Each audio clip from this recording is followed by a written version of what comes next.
تو کہنے کا مقصد میرا یہ ہے کہ دولت جو آپ نے کمائی ہے، جس بھی شکل میں آپ نے وہ کما لی ہے، اس کو خرچ کریں، اللہ کے راہ پہ خرچ کریں، دوستوں پہ، عزیزوں پہ، بہن بھائیوں پہ، اپنے قریبی لوگوں پر، تو وہ اپنے ساتھ جا رہی ہوتی ہے آپ کے، اس کو ٹرانسفر کریں، پیسے کو اپنی زندگی میں اپنے ہاتھ سے ٹرانسفر کریں۔ جب میں مر جاتا ہوں تو میں جب مر جاؤں گا تو میرے مرنے کے بعد میرے بہن بھائی، میرے بچے، میرے نام سے درود اور محفلیں، درود شریف کی محفلیں اور پتہ نہیں کیا کچھ کریں گے، اور میں سمجھتا ہوں پھر مجھے وہ کام آئے گی نہیں آئے گی کام وہ، یہ نہیں میرا یہ ماننا ہے کہ بس سوائے اس کے کہ 4 لوگ جو ہے وہ کھانا وانا کھا لیں گے وہاں پہ بیٹھ کے، اور اس کے علاوہ مطلب وہ خاص مطلب اس کا وہ اجر نہیں ہے۔ یہ کوئی میں فرقے کی بات نہیں کر رہا، میں جنرلی اپنے ذہن کی بات کر رہا ہوں، اپنی سوچ بتا رہا ہوں آپ کو میں، اس میں کوئی فرقہ یا کوئی وہ چیز شامل نہیں ہے اس میں، لیکن میں صرف کہنا یہ چاہ رہا ہوں کہ اس کا کوئی اور طرح کا کوئی اثر ہوگا تو ہوگا، اللہ تعالیٰ جانتا ہے، وہ تو آگے جا کے پتہ لگے گا کہ جو ہم نے کام کیا تھا اس کا مطلب اس کا ہمیں کیا پھل ملا، کیا نہیں ملا، کیا مقصد تھا، کیا نہیں تھا۔ لیکن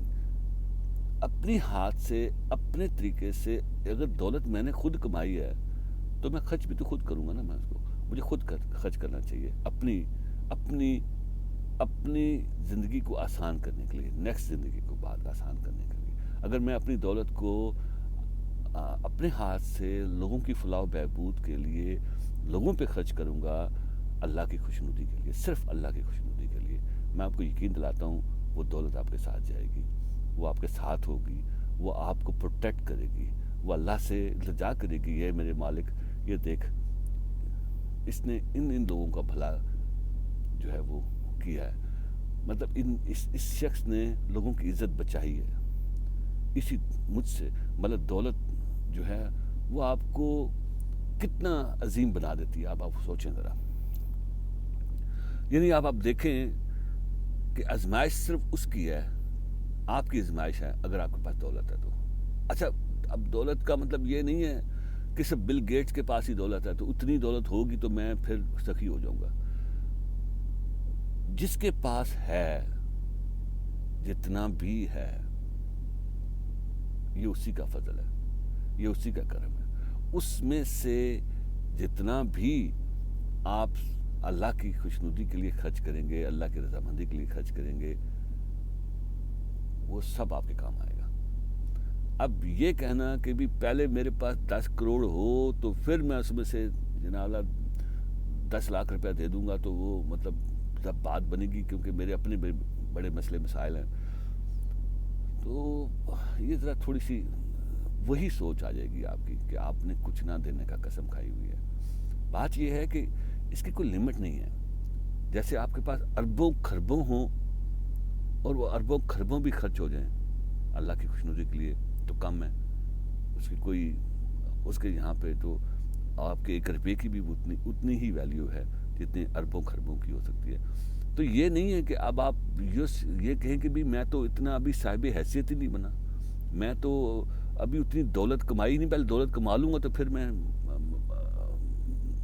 جو ہے وہ خرچ کرنا شروع کروں گا۔ لیکن یہ سیدھی سی بات ہے، خرچ کریں اللہ کی خوشنودی کے لیے، جتنا بھی ہو سکے، جتنا آپ کو اللہ تعالیٰ نے دیا ہے اس کا ایک پورشن جو ہے وہ ایک اسی حساب سے آپ سیٹل کر کے اللہ کی خوشنودی کے لیے خرچ کرنا شروع کر دیں۔ وہ ذات باری تعالیٰ ہے، وہ ذرے کو بھی آفتاب بنا دیتا ہے، وہ ایک دانے کو بھی جو ہے وہ پورے کھیت میں بدل دیتا ہے، وہ پورے آپ کے دانوں سے آپ کی گھر بھر سکتا ہے اس کا، یعنی مطلب اس کے لیے آپ کو کوئی خاص شکل یا خاص مقدار نہیں چاہیے، آپ کو اس کے کوئی مقدار یا کوئی خاص اس کا وہ نہیں ہے کہ بھی آپ جب تک وہاں پہ نہیں پہنچیں گے تو اس وقت تک آپ غریب ہی سمجھیں اپنے آپ کو۔ اندھے میں اور بینا اور نابینا میں فرق یہ ہے کہ نابینا بیچارہ دیکھ نہیں سکتا بظاہر آنکھوں سے، اور میں دیکھ سکتا ہوں، تو اگر میں دیکھ سکتا ہوں، میرے میں اور اس میں فرق یہ ہوگا کہ میں خام خواہ چیزوں سے الجھوں گا نہیں، ٹکراؤں گا نہیں، جبکہ وہ بیچارہ نابینا ہونے کی وجہ سے، دنیاوی طور پہ آنکھوں سے دیکھ نہ سکنے کی وجہ سے وہ چیزوں سے ٹکراتا رہے گا۔ اگر نابینا آدمی کسی چیز سے ٹکرائے گا تو اس کا کوئی قصور نہیں مانا جاتا، کیونکہ وہ تو نابینا ہے بیچارہ، وہ دیکھ نہیں سکتا۔ لیکن اگر ایک آنکھوں والا جب دوسرے بندے سے ٹکراتا ہے یا دوسری چیز سے ٹکراتا ہے تو لوگ آپ ہی ہنستے ہیں، آپ کو چوٹ بھی لگتی ہے اور آپ پہ ہنستے بھی ہیں کہ یار تجھے آنکھیں نہیں تھی، تیری آنکھیں نہیں تھی، تجھے نظر نہیں آ رہا تھا۔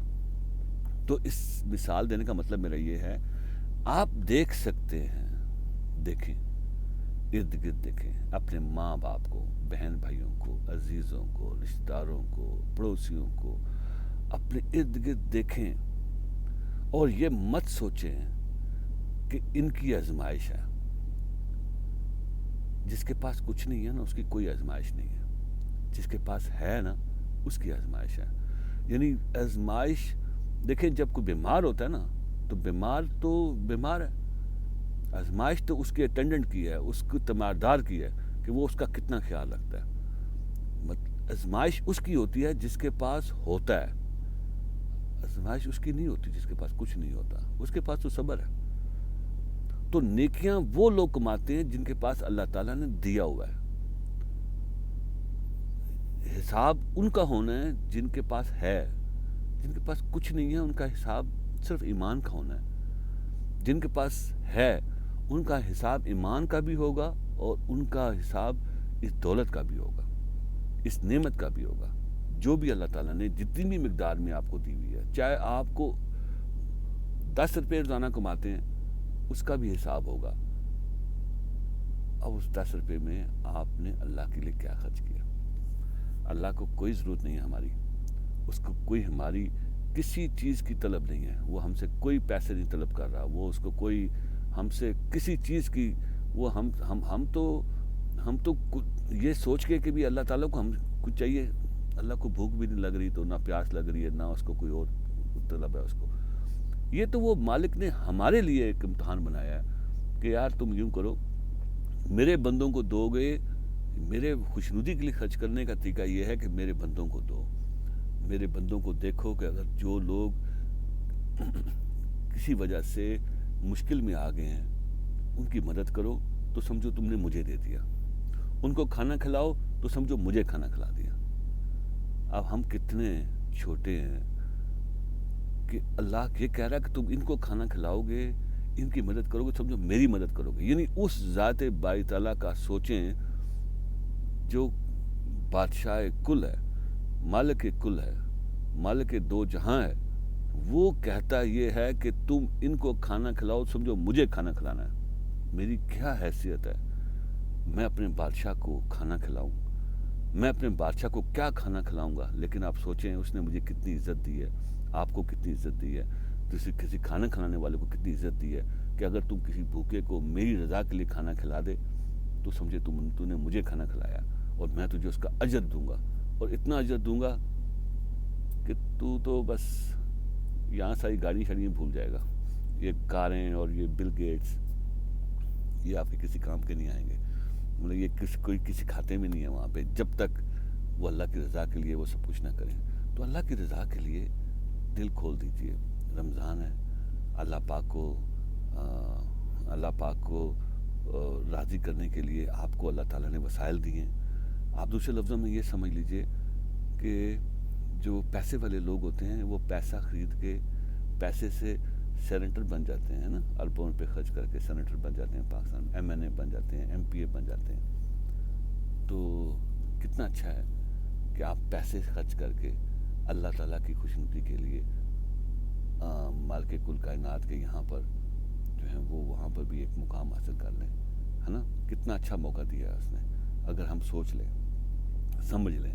اور اس کے اندر پیسوں کی کوئی میں نے گزارش کی نا، اس میں کوئی لمٹ نہیں ہے، یہ نہیں ہے کہ آپ کے پاس ایک سرٹن لیول کے پیسے ہوں گے تو پھر آپ کچھ کریں گے۔ ایک آخری واقعہ میں شیئر کرتا ہوں آپ لوگوں سے کہ حضرت امام حسین کے پاس ایک صاحب آئے، ان کے جاننے والے تھے، دوست تھے، ان کے قریبی تھے، اور انہوں نے آ کے دروازے پہ نوک کیا اور کہا کہ یا حضرت میں تو بڑی مشکل میں ہوں، کچھ کھانے پینے کے لیے کچھ ہے تو میری مدد فرمائیں۔ آپ اندر گئے, بیوی سے پوچھا, بیگم نے کہا کہ یہی کچھ ہے جو بھی ہے, تو انہوں نے جناب اللہ کے اپنے دوست کو دیا اور اس کو دے کے اور اس کو رخصت کیا بڑی عزت کے ساتھ, اور واپس اندر آئے اور زاروں کو تار رونا شروع کر دیا. اور بیوی نے کہا کیوں رو رہے ہو؟ انہوں نے فرمایا کہ بات یہ ہے کہ مجھے اپنے اتنے پیارے قریبی دوست کے حالات کا اندازہ کیوں نہیں ہوا, مجھے کیوں نہیں پتہ لگا کہ یہ اتنا پریشان ہے, مجھے کیوں نہیں پتہ لگا میں یہ کہ یار یہ اتنی مجبوری میں آ چکا ہے کہ اس کو مانگنا پڑے گا, اور مجھے پتہ ہی نہیں لگا, میں نے اس کو مانگنے کا موقع کیوں دیا, یعنی میں اتنا غافل کیسے رہ گیا اپنے دوستوں سے. تو عزیز ساتھیو, یہ اتنا مشکل کام نہیں ہے. اگر آپ کے پاس آنکھیں ہیں, آپ کے پاس دل ہے, آپ کے پاس جذبات ہیں, تو یہ مشکل کام نہیں ہے, بہت آسان ہے. لیکن دولت خرچ کرنا سب سے مشکل کام ہے. دولت خرچ کرنا بہت مشکل ہے, خاص طور پہ جب آپ یہ کہتے ہیں میں نے بڑی محنت سے کمائی ہے. حالانکہ دولت محنت سے بھی کمائیں یا مفت میں مل جائے, کب ملتی ہے مفت میں؟ آپ کو لگتا ہے کہ یہ دولت مفت میں ملی ہے, لیکن ممکن ہے کہ یہ دولت میں مفت میں نہ ملی ہو, بلکہ آپ کو یہ بڑی محنت سے ہی ملی ہو. بے شک جیسے بھی ملی ہے, اس کو دوسروں کے ساتھ شیئر کریں, دوسروں کو اس کا اجر دیں, دوسروں کو پھل دیں دوسروں کو. اللہ تعالیٰ آپ کی درجات کو بلند فرما دے گا, اور یہ دولت آپ اپنے ساتھ لے کے جائیں گے, اور اس دولت کو اپنے ساتھ لے کے جائیں بھر بھر کے بکسے, بجائے اس کو کہ یہاں چھوڑ دیں. اللہ تعالیٰ آپ سب کو, ہم سب کو صحیح راستے پہ چلنے کی توفیق عطا فرمائے, اور ہمارے گناہوں کو معاف فرمائے, اور ہمیں سیدھے راستے پہ چلنے کی توفیق عطا فرمائے. السلام علیکم.